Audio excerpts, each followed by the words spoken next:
Hey, party people! Let's read Persuasion. Get cozy. It's hot. It's hot today. I do enjoy, going to get, a little lemonade or something. And, the baristas or whatever absolutely being like, can't wait for this heat to end. It's it's been a week, girl. It's gonna be hot. Our endurance for uncomfortableness, while valid, this just began. It's summer near Sacramento in the valley. We just need to build our resilience, I think. But yes, valid. Parts of me are like, let's not complain about the weather this time around, huh? but also, talking about the weather is how we get to know each other, and we should be open to talking about the weather. I'm so confused. We're on chapter 5 of Persuasion, and Admiral Croft and his wife, Mrs. Croft, are going to move in to the Elliots' house, the Kellynch Hall, and Mrs. Croft's brother is Captain Frederick Wentworth. And we had a little recap last chapter, if you would like to go listen, of their brief history, Anne Elliot and Frederick Wentworth's brief little history. They were maybe not going to be engaged, and for some reason Lady Russell just did not approve, and imprudence, anything approaching the imprudence, a horror, did not agree with it, and Anne Elliot was absolutely persuaded not to be engaged to this man. He was poor back then. He didn't really care. He thought, I'm gonna be rich. I just know it. Luck is my middle name. And now he's a captain and he is rich. And Luck is his middle name. So the only people that knew about it aren't around, and Anne Elliot is just hoping that nobody really now, because it's, 8 years later, she was 19, 27 now. I was just thinking that's the age that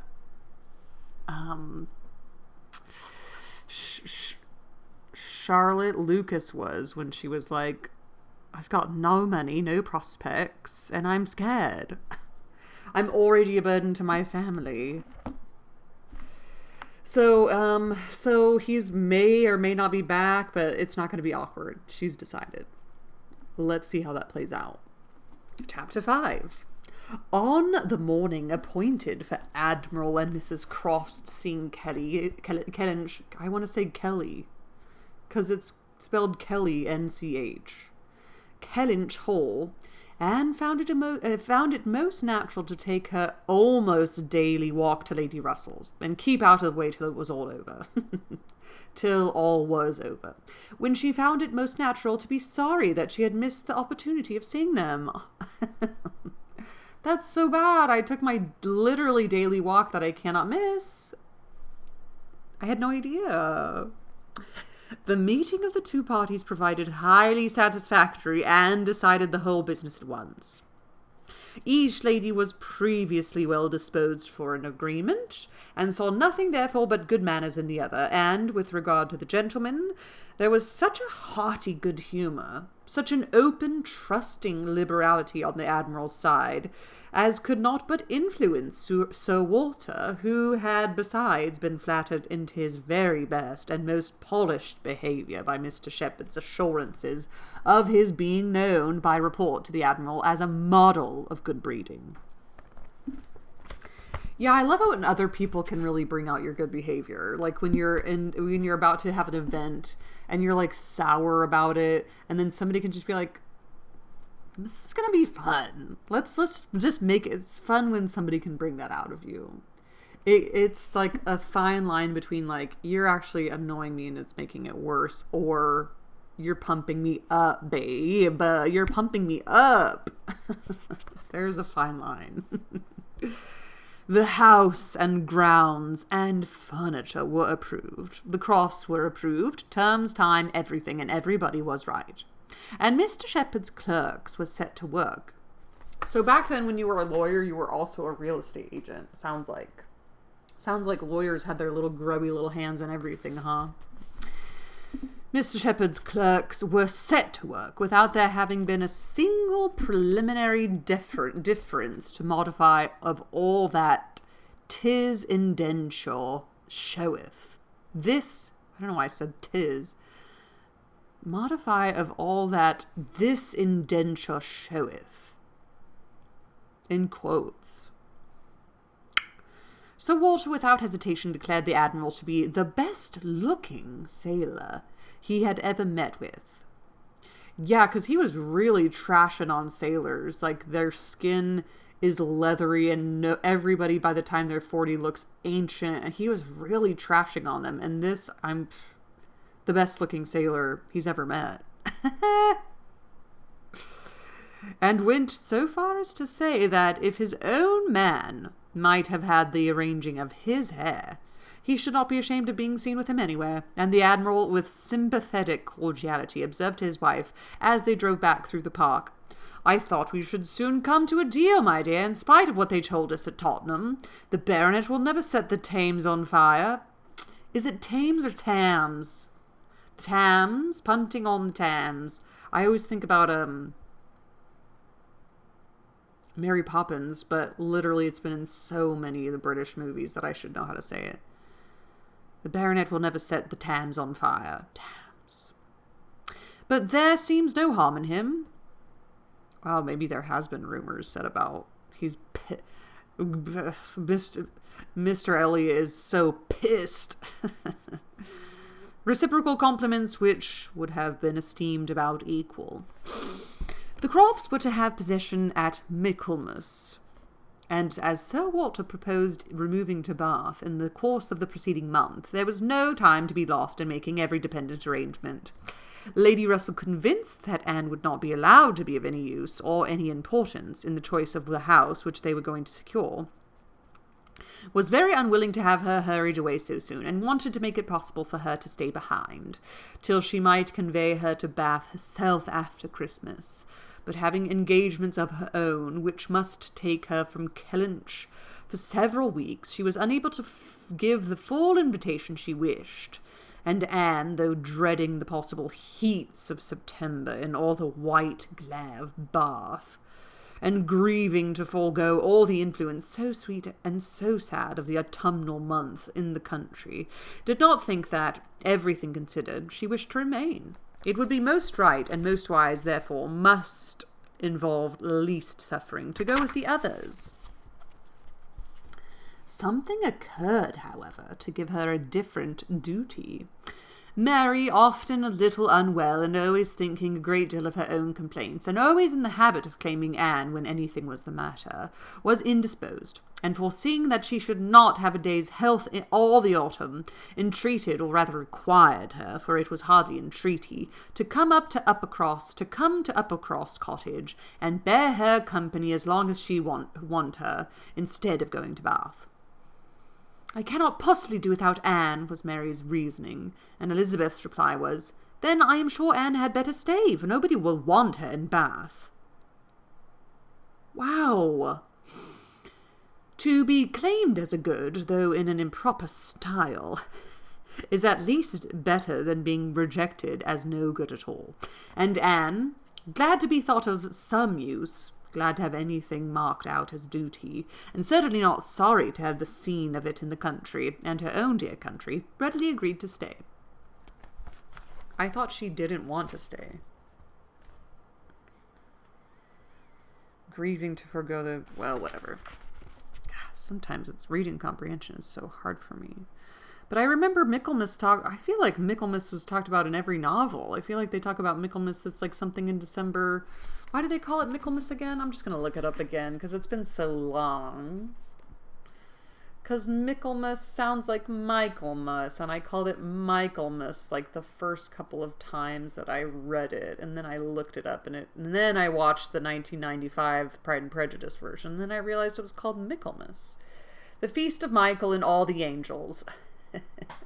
Signifies the end of the harvest, the start of autumn, and the beginning of the shorter days. Celebrated on September 29th. I'm just going to do it since I'm looking stuff up. Pronounce Thames. Thames. The Thames. It rhymes with gems. This TH sound is silent. Punting on the Thames. Okay, it's Thames.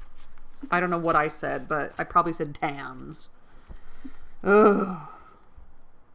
Okay, I cannot possibly go without Anne, and nobody wants her in Bath. Okay. To be claimed as good in proper style, readily be rejected, readily agreed to stay. Okay. This invitation of Mary's removed all Lady Russell's difficulties, and it was consequently soon settled that Anne should not go to Bath till Lady Russell took her, and that all the intervening time should be divided between Uppercross Cottage and Kellynch Lodge. So far, all was perfectly right, but Lady Russell was almost startled by the wrong of one part of the Kellynch Hall plan when it burst on her, which was Mrs. Clay's being engaged to go to Bath with Sir Walter and Elizabeth as a most important and valuable assistant to the latter in all the business before her. Lady Russell was extremely sorry that such a measure should have been resorted to at all, wondered, grieved, and feared, and the affront it contained to Anne, in Mrs. Clay's being of so much use, while Anne could be of none, was a very sore aggravation. Anne herself was become hardened to such affronts, but she felt the imprudence of the arrangement quite as keenly as Lady Russell, with a great deal of quiet observation, and a knowledge which she often wished less of her father's character. She was sensible that results the most serious to his family from the intimacy were more than possible. She did not imagine that her father had at present any idea of the kind. Mrs. Clay had freckles, and a projecting tooth, and a clumsy wrist, which he was continually making severe remarks upon in her absence. What? But she was young and certainly altogether well-looking, and possessed in an acute mind and assiduous, pleasing manners, infinitely more dangerous attractions than any merely personal might have been. Anne was so impressed by the degree of their danger that she could not excuse herself from trying to make it perceptible to her sister. She had little hope of success, but Elizabeth, who in the event of such a reverse would be so much more to be pitied than herself, should never, she thought, have reason to reproach her for giving no warning. She spoke and seemed only to offend. Elizabeth could not conceive how such an absurd suspicion should occur to her, and indignantly answered for each party's perfectly knowing their situation. Mrs. Clay, said she warmly, never forgets who she is, and I am rather better acquainted with her sentiments than you can be. I can assure you that upon the subject of marriage they are particularly nice, and that she reprobates all inequality of condition and rank more strongly than most people. And as to my father, I really should not have thought that he, who has kept himself single so long for our sakes, need to be suspected now. If Mrs. Clay were a very beautiful woman, I grant you, it might be wrong to have her so much with me. Not that anything in the world, I am sure, would induce my father to make a degrading match, but he might be rendered unhappy. But poor Mrs. Clay, who with all her merits can never have been reckoned tolerably pretty, I really think poor Mrs. Clay may be staying here in perfect safety. Wait, are they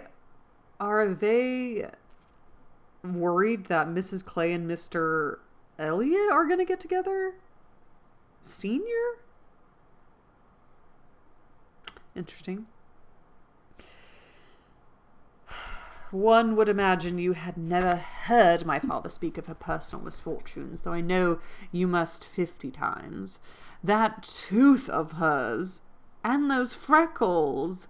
Freckles do not disgust me very much as they do him. I have known a face not materially disfigured by a few, but he abominates them. My God. You must have heard him notice Mrs. Clay's freckles. There is hardly any personal defect, replied Anne, which an agreeable manner might not gradually reconcile one to. I think very differently, answered Elizabeth shortly. An agreeable manner may set off handsome features, but can never alter plain ones. However, at any rate, as I have a great deal more at stake on this point than anybody else can have, I think it rather unnecessary in you to be advising me. Anne had done, glad that it was over, and not absolutely hopeless of doing good. Elizabeth, though resenting the suspicion, might yet be made observant by it. The last office of the 4 carriage horses was to draw Sir Walter, Miss Elliot, and Mrs. Clay to Bath. The party drove off in very good spirits, Sir Walter prepared with condescending bows for all the afflicted tenantry and cottagers who might have had a hint to show themselves. And Anne walked up at the same time in a sort of desolate tranquillity to the lodge where she was to spend the first week. Her friend was not in better spirits than herself. Lady Russell felt this break-up of the family exceedingly. Their respectability was as dear to her as her own, and a daily intercourse had become precious by habit.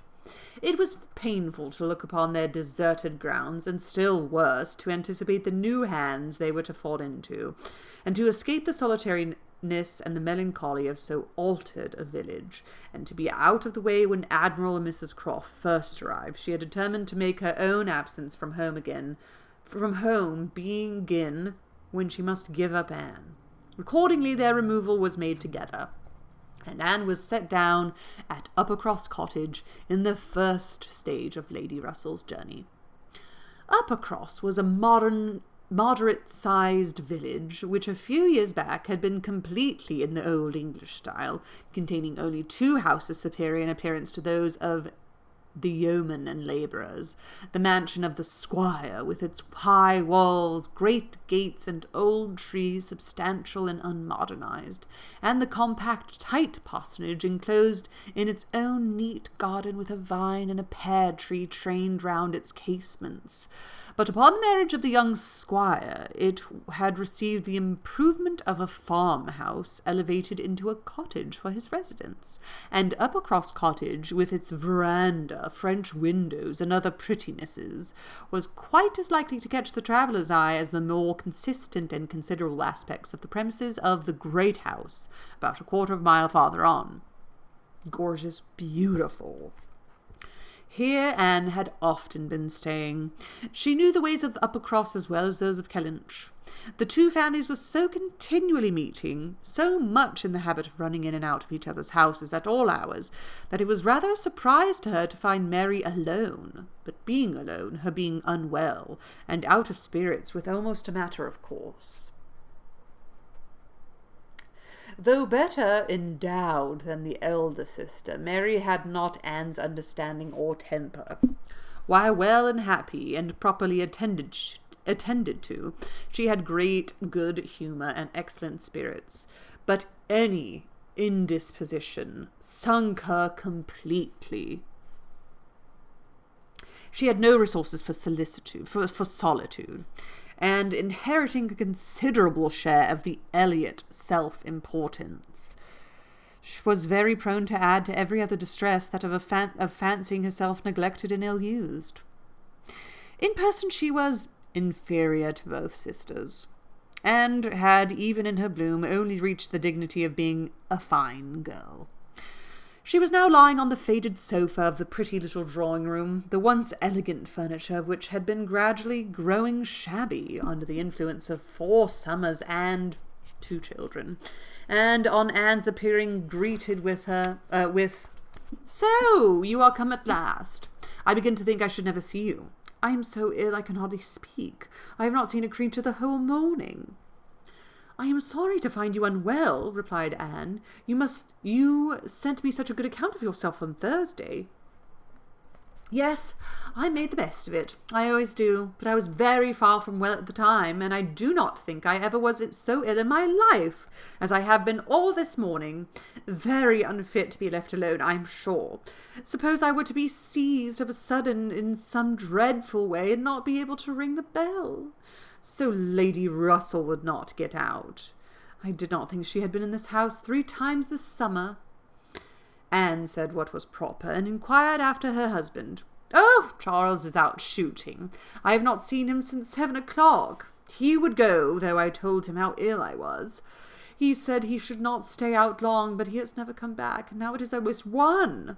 I assure you I have not seen a soul this whole morning. You have your little boys with you? Yes, as long as I could bear their noise, but they are so unmanageable that they do me more harm than good. Little Charles does not mind a word, I say, and Walter is growing quite as bad. Well, you will soon be better now, replied Anne cheerfully. You know I always cure you when I come. How are your neighbours at the great house? I can give you no account of them. I have not seen one of them today except Mr. Musgrove, who just stopped and spoke through the window, but without getting off his horse, and though I told him how ill I was, not one of them has been near me. It did not happen to suit Miss Musgrove, I suppose, and they never put themselves out of their way. You will see them yet, perhaps, before the morning is gone. It is early. I never want them, I assure you. They talk and laugh a great deal too much for me. Oh, Anne, I am so very unwell. It was quite unkind of you not to come on Thursday. My dear Mary, recollect what a comfortable account you sent me of yourself. You wrote in the cheerfullest manner, and you said you were perfectly well and in no hurry for me. And that being the case, you must be aware that my wish would be to remain with Lady Russell to the last. And besides, what I felt on her account, I have really been so busy, have had so much to do, and I could not very conveniently have left Kellynch sooner. Dear me, what can you possibly have to do? A great many things, I assure you. More than I can recollect in a moment, but I can tell you some. I have been making a duplicate of the catalogue of my father's books and pictures. I have been several times in the garden with Mackenzie, trying to understand and make him understand which of Elizabeth's plants are ready for Lady Russell. I have had my own little concerns to arrange, books and music to divide, and all my trunks to repack, from not having understood in time what was intended as to the wagons, and one thing I have had to do, Mary, of more trying nature, going to almost every house in the parish as a sort of take leave. I was told that they wished it, but all these things took up a great deal of time. Oh, well, and after a moment's pause, but you have never asked me one word about our dinner at the Pools yesterday. Did you go, then? I have made no inquiries, because I concluded that you must have been obliged to give up the party. Oh, yes, I went. I was very well yesterday. Nothing at all the matter with me till this morning. It would have been strange if I had not gone.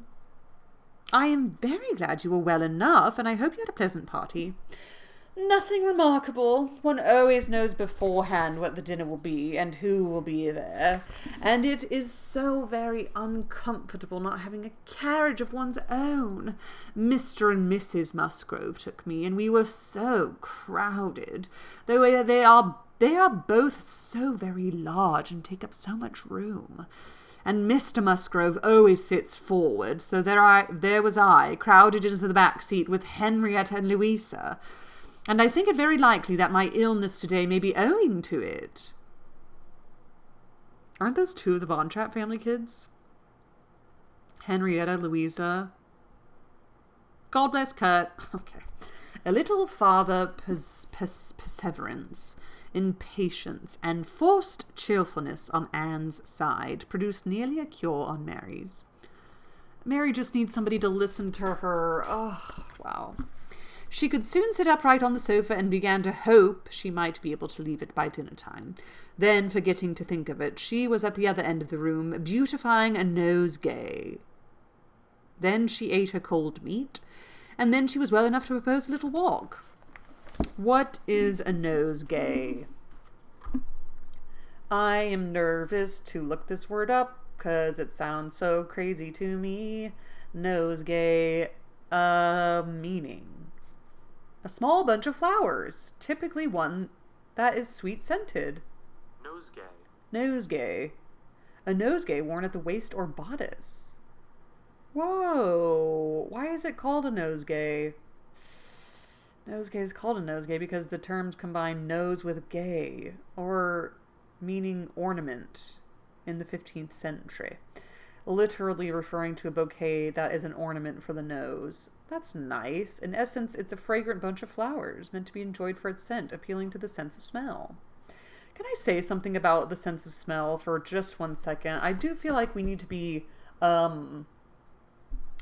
more sensitive to people with sensitive senses of smells. If I go out on a walk, I can smell. You need 1 drop of perfume. You don't need to be spraying. You don't need to put lotion, smelly lotion. If it's smelly lotion, it has bad stuff in it, and you don't need to be using that on your body. You need 1, maybe spray it over there and then wait 5 minutes and then walk through it. It's too much. Laundry detergent smells too strong. It's too much nosegay.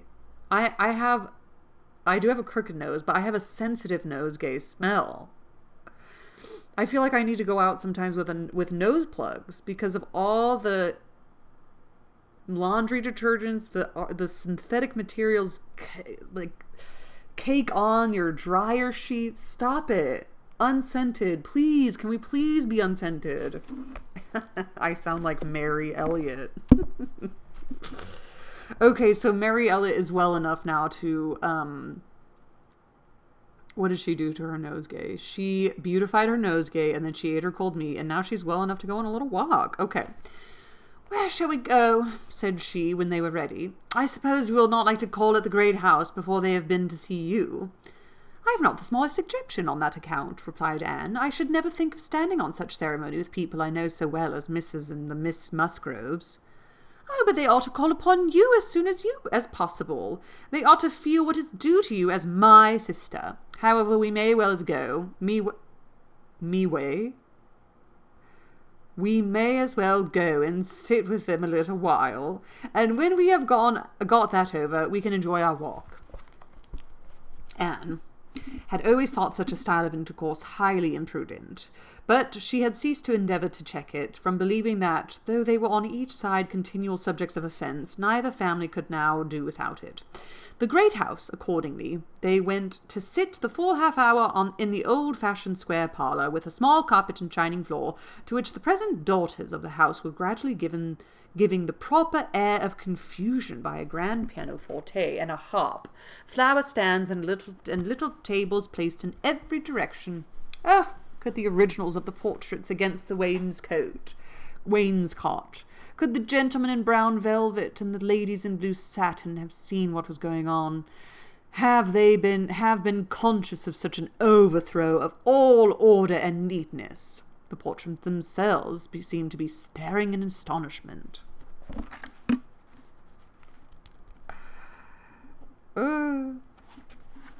Fun. The Musgroves, like their houses, were in a state of alteration, perhaps of improvement. The father and mother were in the old English style, and the young people in the new. Mr. and Mrs. Musgrove were a very good sort of people, friendly and hospitable, not much educated, and not at all elegant. Their children had more modern minds and manners. There was a numerous family, but the only 2 grown-up, excepting Charles, were Henrietta and Louisa, young ladies of 19 and 20, who had brought from a school at Exeter all the usual stock of accomplishments, and were now, like thousands of other young ladies, living to be fashionable, happy, and merry.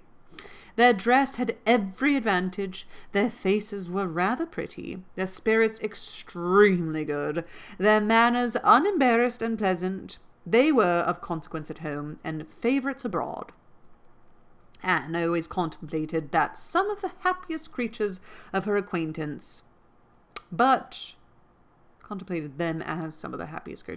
still, saved as we all are by some some comfortable feeling of superiority from wishing for the possibility of exchange, she would not have given up her own more elegant and cultivated mind for all their enjoyments, and envied them nothing but that seemingly perfect good understanding and agreement together, that good-humoured mutual affection, of which she had known so little herself with either of her sisters. Wow. Saved as we all are by some unforgettable feeling of superiority from wishing for the possibility of exchange. Wow. They were received with great cordiality. Nothing seemed amiss on the side of the great house of family, which was generally, as Anne very well knew, the least to blame. The half-hour was chatted away pleasantly enough, and she was not at all surprised at the end of it to have their walking party joined by both the Miss Musgroves at Mary's particular invitation. Wow. These sisters do not seem to like each other at all. Mary not really likes Anne because she makes her feel better, but she just didn't feel very good-humored around either of her sisters. That's fascinating to me. Oh, wow. Chapter 5. Gone. Done. Chapter 6 awaits. Hear more about Anne. I wonder if Captain Wentworth is going to be at the Musgroves. Ooh. When do we get to see them together? I don't know. I've never read it before. I don't know anything about it. Join me next time to hear me read out loud Chapter 6, perhaps even Chapter 7, of Persuasion. Happy reading and ta-da!